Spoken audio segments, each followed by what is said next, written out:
Hey everyone, and welcome back to The Deep Dive, your go-to source for breaking down the big topics so you stay informed without getting lost in the noise. Great to be here. Today, we're diving deep, really deep, into China's position as a global power right now in 2025.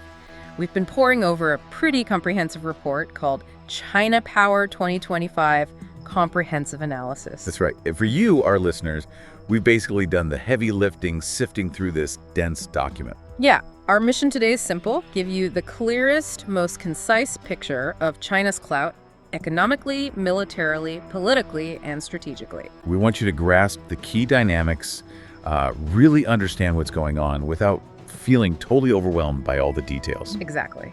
So let's kick things off with the economy, always a huge factor. The report says China's economic growth in 2025 has, moderated quite a bit compared to those crazy high rates we saw in past decades. Yeah, definitely a shift. And what's interesting is how different international bodies kind of see it similarly. The World Bank is forecasting about 4.5% GDP growth this year. The IMF says 4.6%, and the OECD is slightly higher at 4.8%. So there's a slight variation, but the overall consensus, definitely a slowdown. Right.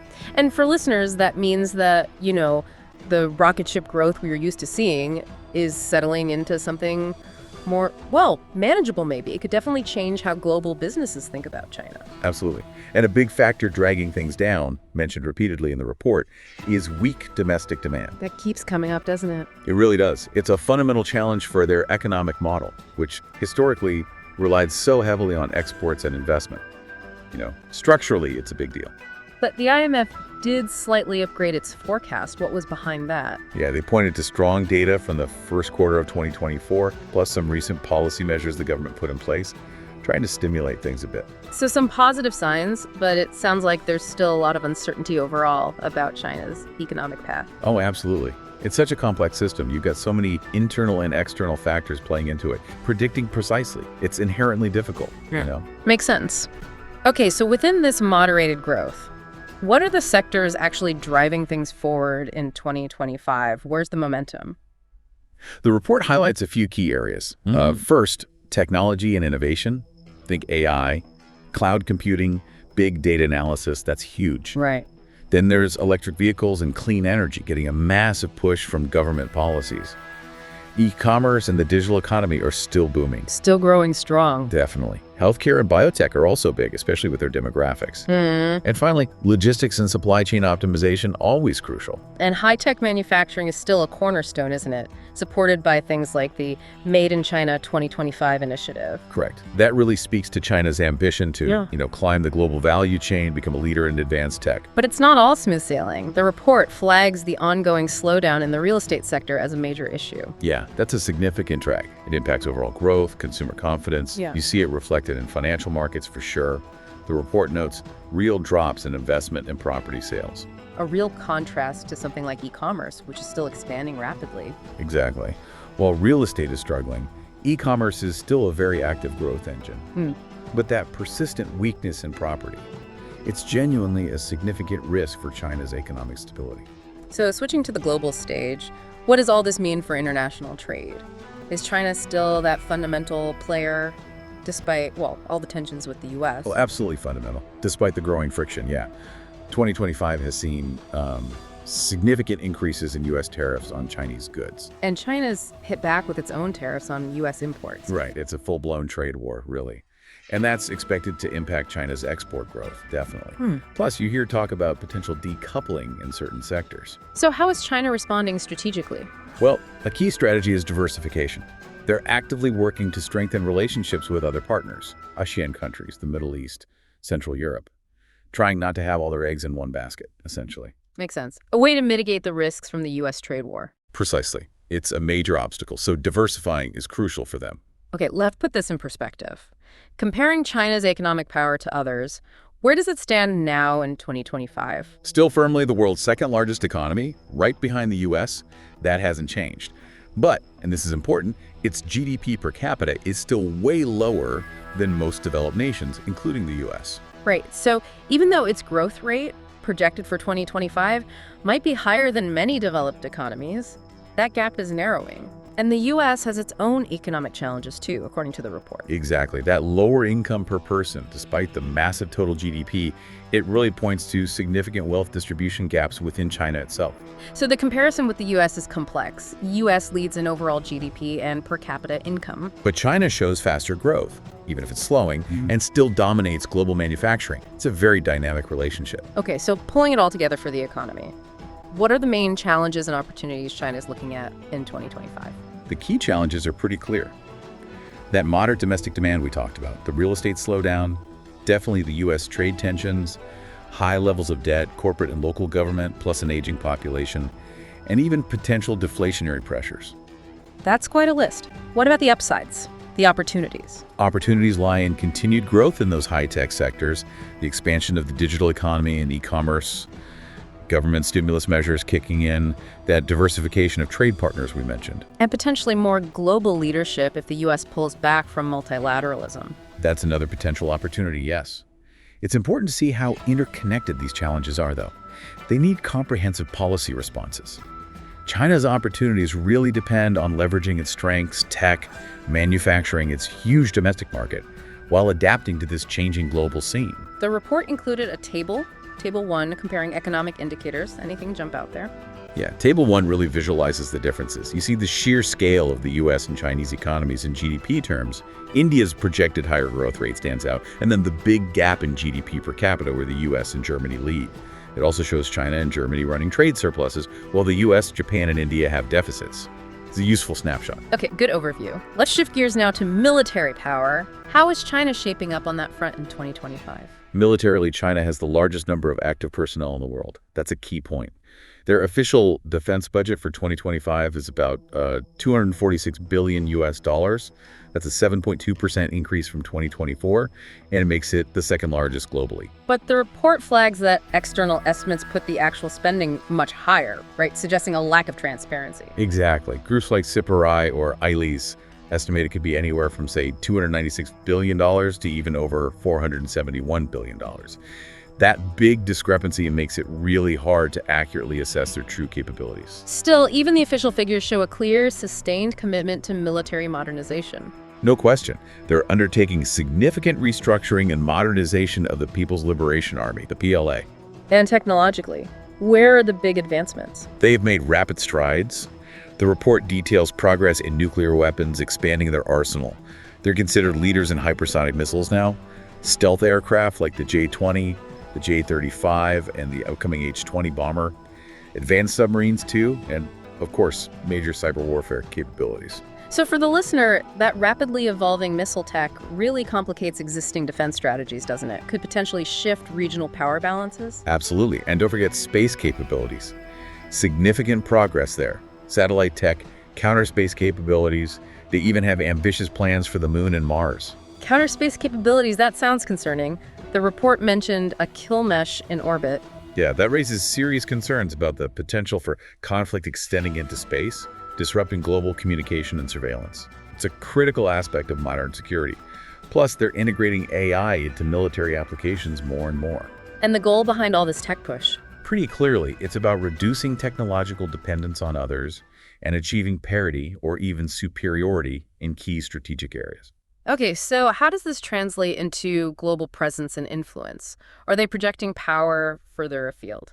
They're definitely working on it, building up overseas logistics and potentially basing infrastructure. The report mentions a joint logistics and training center in Cambodia as an example. So establishing facilities abroad suggests growing ambitions beyond their immediate neighborhood. It seems so. And closer to home, PLA activity around Taiwan has ramped up significantly. Large-scale military exercises simulating blockades.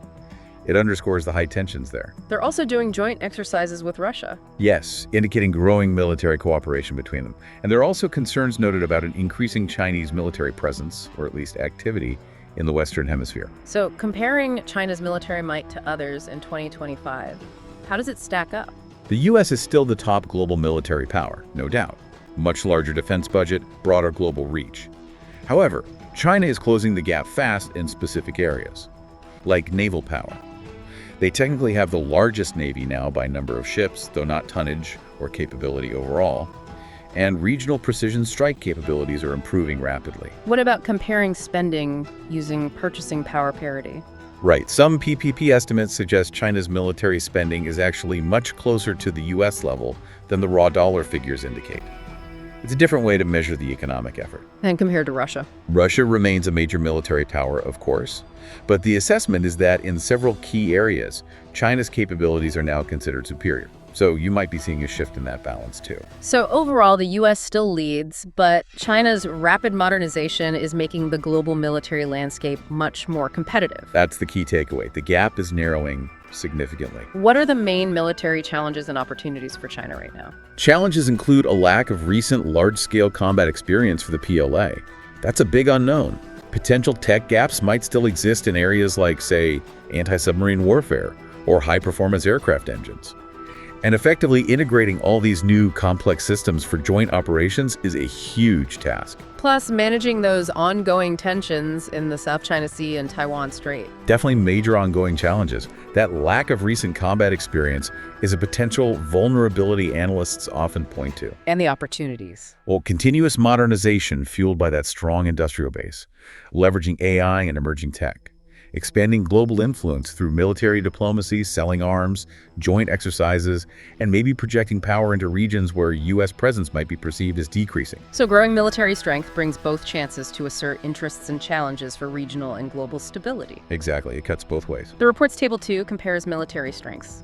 Any highlights? Table 2 lays out the numbers, budgets, personnel, key equipment, like carriers, subs, tanks for China, U.S., Russia, India.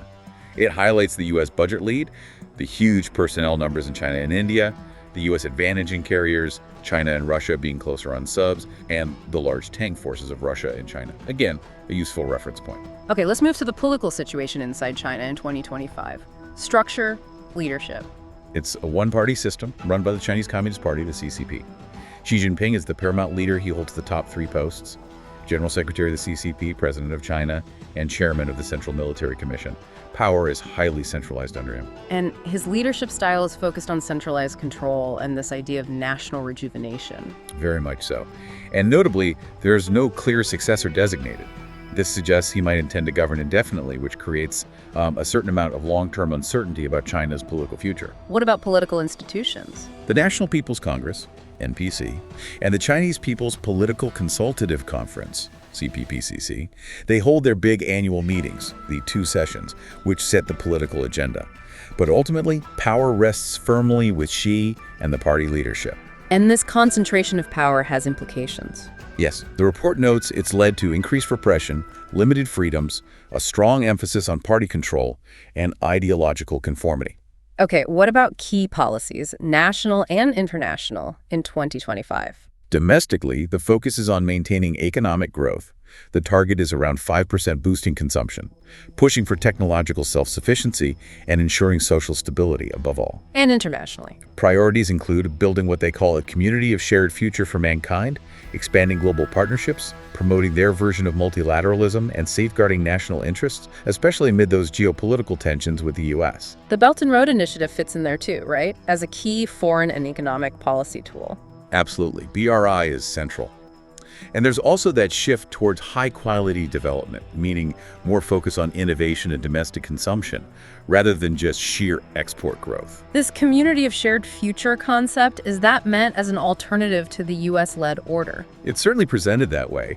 It could appeal particularly to countries in the global south looking for alternatives. How is China leveraging its influence within existing international organizations like the UN or WHO? They're definitely increasing their clout through bigger financial contributions, getting Chinese nationals into key positions, and promoting their own norms and ideas within these bodies. So, as the U.S. potentially pulls back or challenges some organizations, China steps in. That appears to be the dynamic. China seems poised to fill any vacuum that emerges. And they're also establishing their own multilateral organizations, like the Asian Infrastructure Investment Bank, AIIB, or expanding BRICS, to promote their development model and political preferences. So growing influence allows them to shape global policies more. Yes, shaping them more in line with their interests and their vision of a multipolar world. Creating alternative institutions also signals some dissatisfaction with the existing U.S.-dominated system. Comparing political power, then U.S. versus China. Obvious differences, but what are the key takeaways? You have the U.S. democratic system with its separation of powers versus China's authoritarian one-party state. Of course, the U.S. faces its own serious internal political divisions and challenges. True. China's centralized system allows for, arguably, faster policy implementation sometimes, but it comes at the cost of political freedoms and accountability. These fundamental system differences really shape how they govern at home and act abroad. And the potential for the U.S. to pull back internationally could create opportunities for China's political influence to grow. That's a distinct possibility mentioned in the analysis, yes. What are the main political challenges and opportunities facing China in 2025? Challenges include maintaining social stability, especially if the economy slows further and public discontent grows. Managing internal party governance is always key. Navigating those complex, often tense relationships with the U.S. and other Western nations, and addressing international concerns about human rights, particularly regarding Xinjiang and Hong Kong. So those political challenges are quite linked to the economic situation. Very much so. Balancing tight control with the aspirations of the population is a constant tightrope walk. And the opportunities on the political front.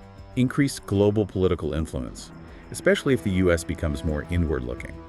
Strengthening ties with the Global South is a major focus, playing a bigger role in international organizations and global governance, and promoting that alternative vision of the international order. The current global climate does seem to present significant opportunities for China to expand its influence. Table 3 in the report compares the political systems. What does it highlight? Table 3 just lays out the core differences starkly. Authoritarian one-party versus federal presidential republic, the role of the head of state, single ruling party versus multi-party system, the legislature structure, and the stark contrasts in political freedom and human rights protections. It summarizes those fundamental system differences. All right, let's broaden out to China's overall strategic position in 2025. What about international alliances and partnerships? Well, they don't have formal treaty alliances like the U.S. does, but they have a very strong strategic partnership with Russia covering military, economic, and political cooperation. That's key. Right, not a formal alliance, but close cooperation. Exactly. Then there's their key membership in groups like BRICS and the Shanghai Cooperation Organization, SCO. These are platforms for strengthening ties with emerging economies and regional powers. And relations with neighbors? Active engagement with ASEAN countries is crucial, deepening economic links, expanding cooperation, and relationships with countries along the Belt and Road Initiative routes remain strategically very important. So these partnerships, especially with Russia, act as a kind of counterweight to U.S. influence. That seems to be a major goal, yes. And participating in these multilateral forums helps China build coalitions of, well, like-minded nations, particularly in the developing world. Let's talk more about the Belt and Road Initiative, still a cornerstone in 2025. Definitely still central to their foreign policy. Over 140 countries have signed on in some capacity. The aim is still improving connectivity, fostering economic integration across huge swaths of the globe through infrastructure investment. But it's faced criticism, hasn't it? About debt sustainability, potential neocolonialism. Yes, significant criticism. And the report notes China seems to be responding somewhat, reorienting towards maybe smaller scale projects that are perhaps more environmentally friendly. It also mentions Panama withdrew from the BRI in February 2025. Right, that was a notable setback. But despite challenges and adjustments, the BRI remains a primary tool for expanding China's global economic and geopolitical footprint. That shift towards maybe a BRI 2.0, focusing more on sustainability, is a response to that international pushback. How is China's geopolitical influence playing out in different regions? In the Indo-Pacific, its influence is clearly growing, challenging the traditional U.S.-led security setup. Tensions remain very high in the South China Sea and the Taiwan Strait, as we discussed. Beyond Asia. They're expanding influence in the Middle East and North Africa, mainly through economic investments and diplomatic engagement. Increasing engagement in Africa, too, through infrastructure, aid, and some military cooperation. And efforts to boost influence in Latin America continue. So growing influence pretty much across the board, reflecting that increasing economic and military power. That's the picture, yes. Though their approach varies quite a bit region by region, adapted to local contexts. What about capabilities in emerging strategic areas like space and AI? China's space program is advancing incredibly fast. Ambitious goals for the Moon, Mars, building satellite constellations, Developing reusable rockets, it's impressive. And artificial intelligence. Significant progress there too. China's become a global leader in certain AI applications.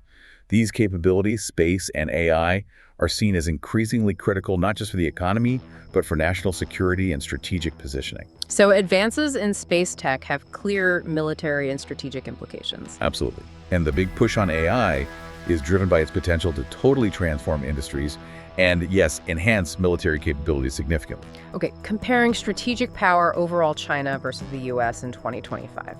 The analysis suggests the U.S. still holds a dominant position in terms of its global alliance network and overall military projection capabilities. That hasn't fundamentally changed yet. But China's strategic influence is growing. Undeniably, particularly in Asia and across parts of the developing world. The main theme is really the increasing strategic competition between the U.S. and China across almost every domain: economic, technological, military, diplomatic. So the strategic landscape is defined by this growing rivalry, with China actively trying to challenge U.S. dominance. That's a fair summary. China is actively seeking to erode what it sees as U.S. hegemony and establish a more multipolar world order. While the U.S. still has significant strategic advantages, China's growing power points towards a long-term trend of a more contested global landscape. What are the key strategic challenges and opportunities for China then? Challenges: managing that intense competition with the U.S. without it escalating uncontrollably, responding to concerns about its assertiveness in places like the South China Sea and around Taiwan, navigating complex relationships with its own partners and neighbors, and ensuring the long-term success and sustainability of big initiatives like the BRI. So balancing its growing power with maintaining regional stability is a core challenge. Exactly. And the opportunities: expanding global influence, especially if the U.S. focuses more domestically, strengthening those ties with the global South, leveraging its economic and technological strengths for strategic advantage, and positioning itself as a leader in addressing global challenges like climate change, perhaps. So significant opportunities to enhance its strategic position, but it requires a careful, nuanced approach. Definitely. It's a complex balancing act. The final table, Table 4, compares strategic influence. Key takeaways. Table 4 contrasts U.S. alliances versus China's partnerships. The extensive U.S. global military-based network versus China's growing but still limited overseas presence. There are different regional geopolitical focuses. The BRI versus U.S.-led initiatives, China's rapid space advancements versus the established U.S. lead, and China's rise as a major AI power. It encapsulates that competitive dynamic across different strategic dimensions. Okay, so to wrap up this deep dive, let's summarize the overall challenges and opportunities for China in 2025, pulling together everything we've discussed. Well, China clearly faces a set of interconnected challenges. Economically, the growth moderation, weak demand, the property crisis, trade tensions. Politically, maintaining stability, managing the party, dealing with international criticism on rights. Strategically, the intense U.S. competition, regional assertiveness issues, making BRI work long-term. But set against those are significant opportunities. Absolutely. Driven by those heavy investments in technology, its growing influence in international organizations, the diversification of trade, and efforts to boost domestic consumption. How successfully China navigates these complex challenges and capitalizes on the opportunities. That really depends on a whole mix of internal choices and external factors. So in conclusion, China in 2025 stands as a global power at a really crucial point. It has undeniable strengths across the board: economic, military, political, strategic. But it also faces very significant headwinds, particularly those trade tensions, the economic slowdown, and international concerns about its actions and intentions. How China manages these intersected challenges will be absolutely critical in shaping its own future path and, frankly, its role in the world. Couldn't agree more.